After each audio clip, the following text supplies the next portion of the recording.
Kottarakkara rest house കോമ്പൗണ്ടിൽ കാട് കയറി നശിക്കുന്ന പൊതുമരാമത്ത് വക കെട്ടിടങ്ങൾ സർക്കാർ സ്ഥാപനങ്ങൾക്കായി വിട്ടുകൊടുക്കാൻ തീരുമാനമായി.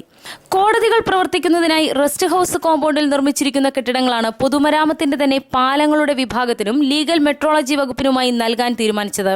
തൃക്കണ്ണമംഗലിൽ കോടതി സമുച്ചയം വന്നതോടെ ഇവിടെ പ്രവർത്തിച്ചിരുന്ന കോടതിയും അനുബന്ധ ഓഫീസുകളും മാറ്റിയിരുന്നു.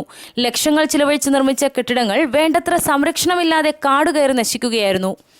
പൊതുമരാമത്തിന്റെ പാലങ്ങളുടെ വിഭാഗവും ഇപ്പോൾ റെയിൽവേ സ്റ്റേഷൻ ഭാഗത്തെ സർക്കാർ വക സ്ഥലത്താണ് സ്ഥിതി ചെയ്യുന്നത്.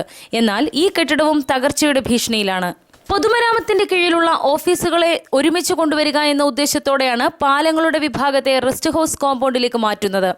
ലീഗൽ മെട്രോളജി വിഭാഗവും ഇപ്പോൾ വാടക കെട്ടിടത്തിലാണ് പ്രവർത്തിക്കുന്നത്. ഈ ഓഫീസ് കോടതി പ്രവർത്തിച്ചുകൊണ്ടിരിക്കുന്ന കെട്ടിടത്തിലേക്ക് മാറ്റുവാനുള്ള തീരുമാനം ഉടനുണ്ടാകും. കൊട്ടാരക്കര ടൗണിൽ മാത്രം 20ഓളം സർക്കാർ സ്ഥാപനങ്ങൾ വാടക കെട്ടിടങ്ങളിൽ പ്രവർത്തിക്കുമ്പോഴാണ് ലക്ഷങ്ങൾ ചിലവഴിച്ച് നിർമ്മിച്ച സർക്കാർ കെട്ടിടങ്ങൾ കാടുകയറി നശിക്കുന്നത്. കൊട്ടാരക്കരയിൽ സിവിൽ സ്റ്റേഷന്റെ നിർമ്മാണം പൂർത്തിയാകുന്നതോടെ ഓഫീസുകളെല്ലാം ഒരു കുടക്കീഴിലേക്ക് മാറ്റാനാകും. 1.5 വർഷത്തിനകം സിവിൽ സ്റ്റേഷന്റെ നിർമ്മാണം പൂർത്തിയാകുമെന്നാണ് പ്രതീക്ഷിക്കുന്നത്. News bureau, Kottarakkara.